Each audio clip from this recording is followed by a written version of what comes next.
We're very bullish on Taiwan. Of course, we also have the experience abroad building power plants. And we have a crew that have done building power plants before, many, many years. So that's why we believe in Taiwan. Okay, so thank you very much. Today we're very happy to have with us Van Hoang, who's the chairman and CEO of Baseload Power Taiwan. And we're here today to talk about the ever-growing geothermal energy installation, development, and future for Taiwan. Why don't we just start out by talking about the basics?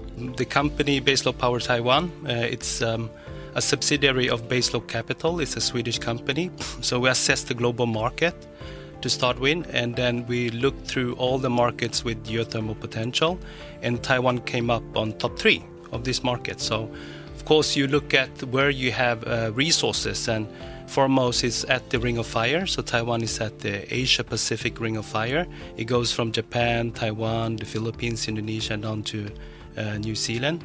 So the resource is there. It's a abundant geothermal resource.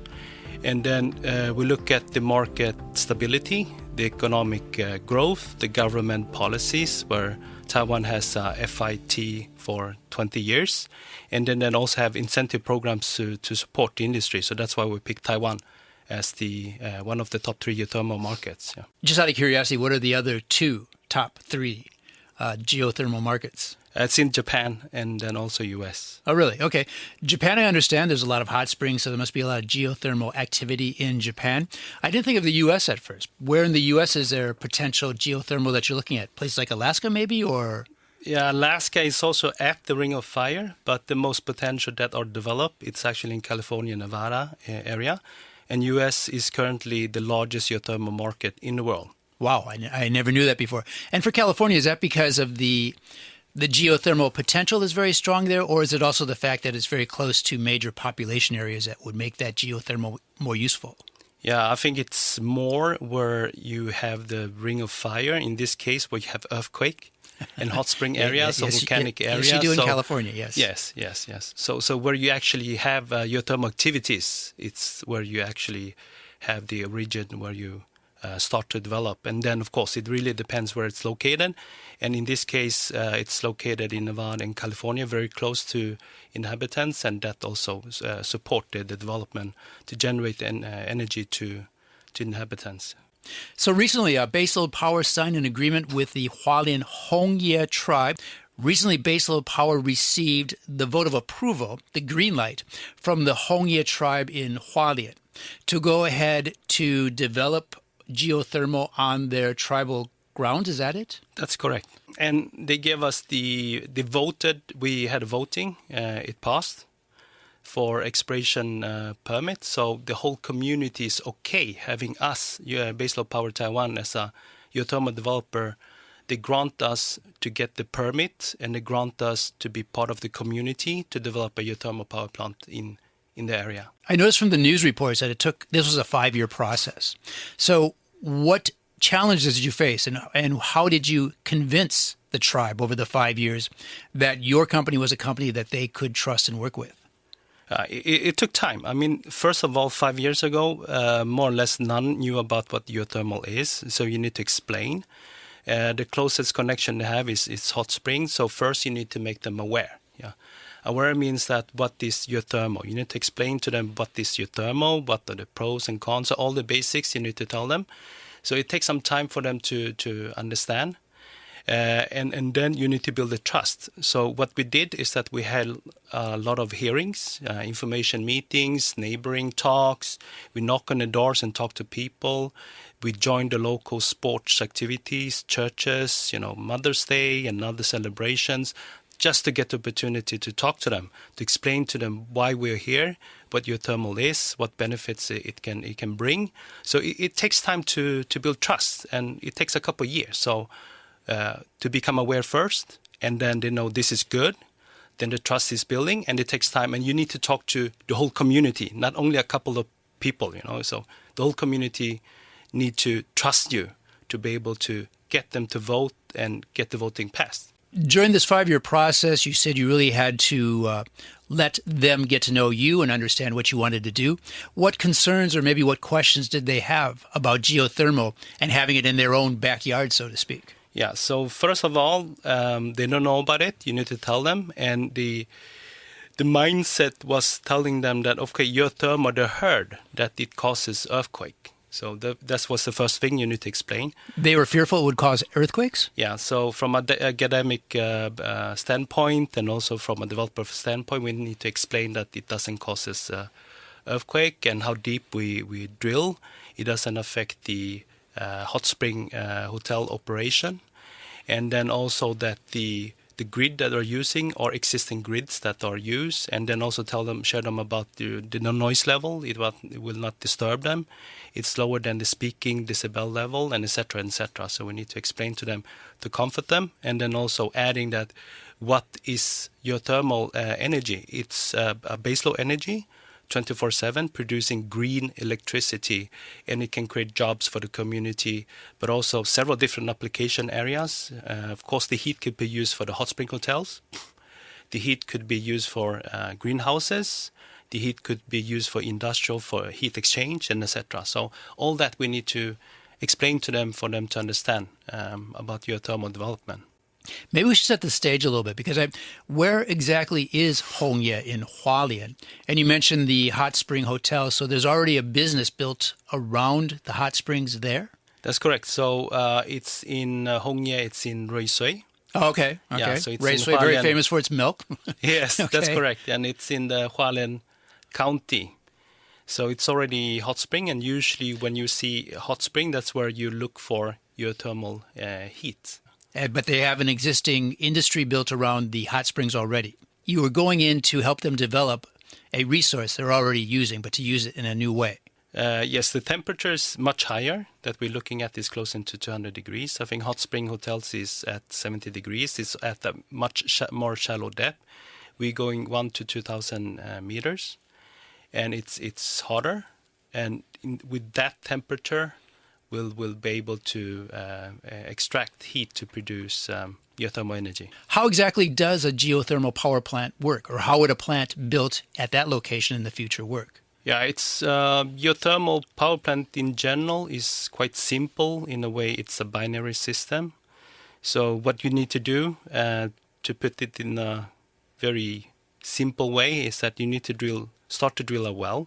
So the well size is roughly like a H10-inch pizza, but you need to go down like a couple hundred up to 2,000 meters deep to find the reservoir and extract the heat, pump it up to the surface, extract the heat, where the heat goes into a heat exchange and it heats up the working medium. So you have a heat power unit with a working medium.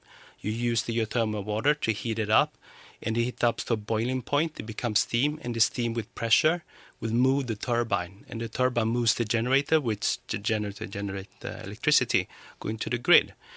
And then you have a cooling water from the cooling tower. You cool down the working medium, and it gets heats up again by the geothermal water. So it's a closed system in the working medium in the heat power system.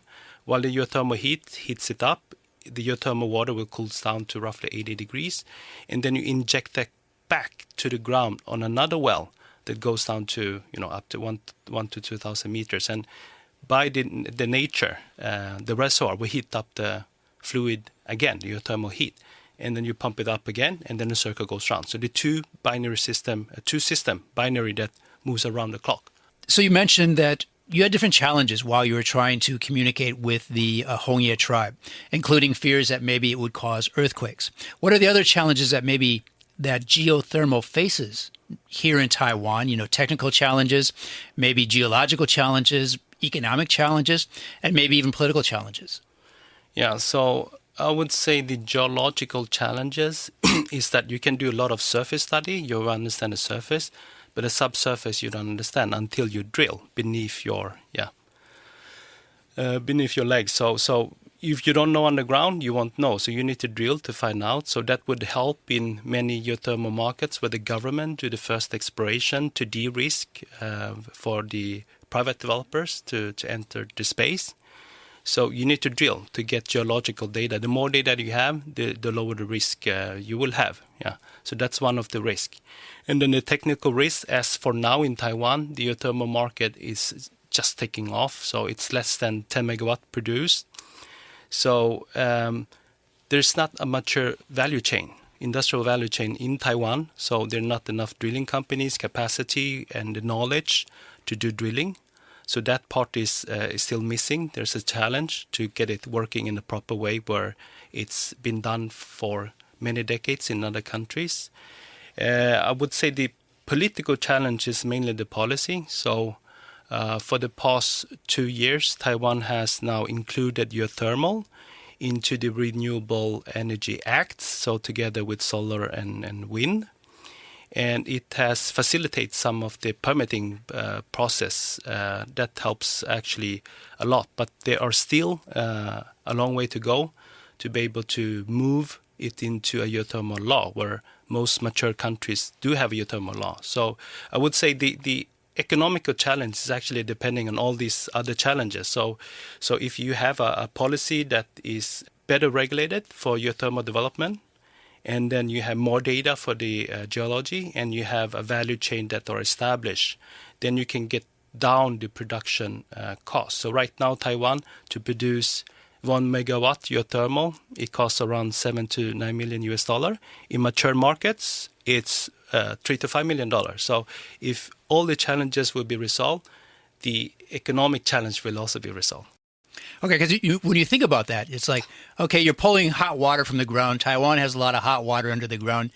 My thought was this should be very inexpensive. So what the costs are really in the drilling and the developmental stages? Correct, yeah. And so how long do you think it will take you or your company to bring those costs down? So it's an effort done by partnership from both the private sector and from the government and international cooperation. Again, the market is just taking off. The value chain is not here yet or being matured, and it's only a couple projects that is started. So I think when the market is sizable in a couple of years, we believe that the cost will slowly go down, and that will benefit the industries to actually speed up even more. Yeah.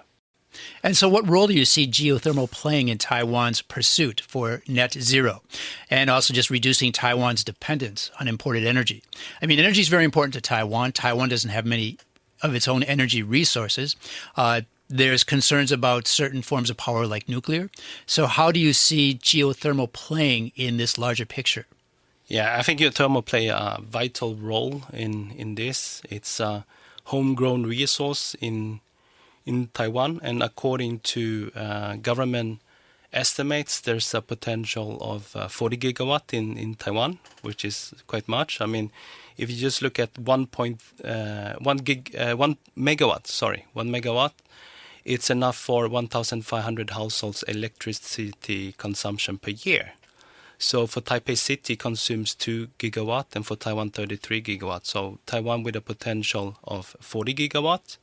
Full potential, shallow depth is 1 gigawatt. So I think the potential is there. And I think the priority is also there for Taiwan. But I understand that the current administration is very much prioritizing geothermal. And geothermal is one of the 3 highest priority, together with wind and solar within the renewable energy. So hopefully this will take off, and it will taking a strong role in the local energy independency. So in Taiwan, traveling around the island, there's hot springs in many different areas. So I would assume that there's probably many areas in Taiwan which potentially could be developed for geothermal. So what other areas do you see geothermal showing more promise in Taiwan? And also maybe how about in the greater Taipei area? I live near Beito. There's hot springs there. On the Xindian Wulai area, there's hot springs out there. Mm-hmm. I would assume, and with Taipei being a major population area, that there would be both the potential and also the need maybe to be developing these geothermal resources in the greater Taipei area. Well, how do you see that? And maybe for the entire island too. Yeah, I think you're correct. Both Beito and Wulai have geothermal potential. So the government have explored more than 30 areas across Taiwan and found that 27 areas have geothermal potential where you can produce geothermal electricity. That includes Beito and also Wulai, of course. The biggest area they found is at the volcanic area. It's the Tatung volcanic group, so in Yamingsan area, where they have the highest potential of at least a couple hundred megawatt on shallow depth, up to a gigawatt. But there are plenty of areas across the country with geothermal potential. The government is doing exploration program. They've done a couple of drilling and surface studies across the country. They will increase their activities the coming years as well to explore more areas to see where Taiwan have further or more geothermal potential. So there are potential across the country. And the best way to see that is looking at the surface, so looking at the hot springs where you have hot spring, then you have outcrop with data or information about geothermal heat, and that's where you start to explore.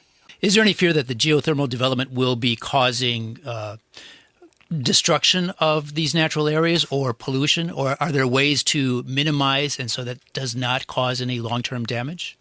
So if you look at the renewable energy sources, geothermal has one of the lowest footprints. Yeah.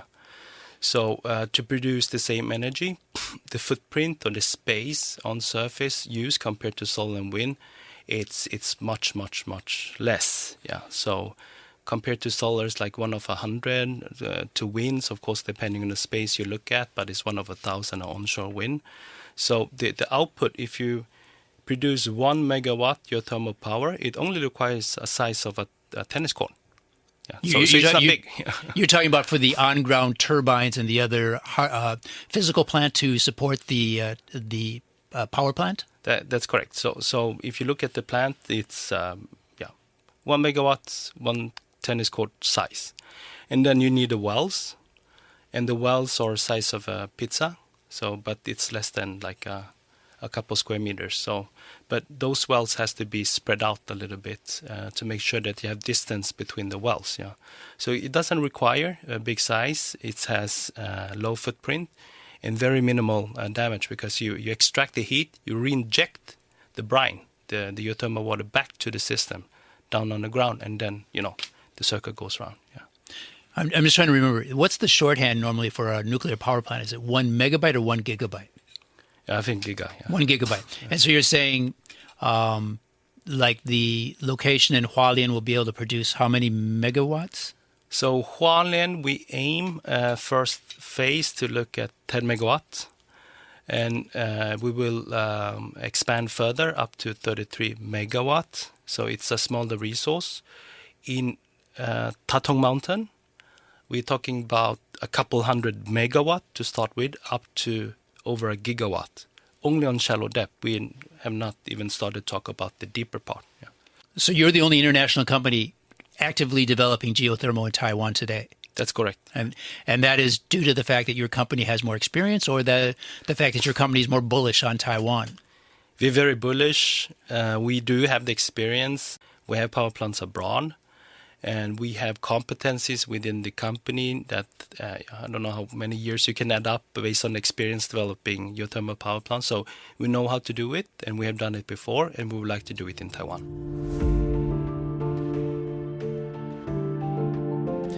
That was Van Hoang, CEO of Baseload Power Taiwan, a Swedish-based developer of geothermal energy, now helping develop renewable energy for Taiwan. For more of this interview, or to listen to more interesting episodes of Taiwan Talk, check out our podcast channel on your favorite podcast platform, or why don't you give us a review, or share with your friends at the same time. For Taiwan Talk, I'm Tim Berge.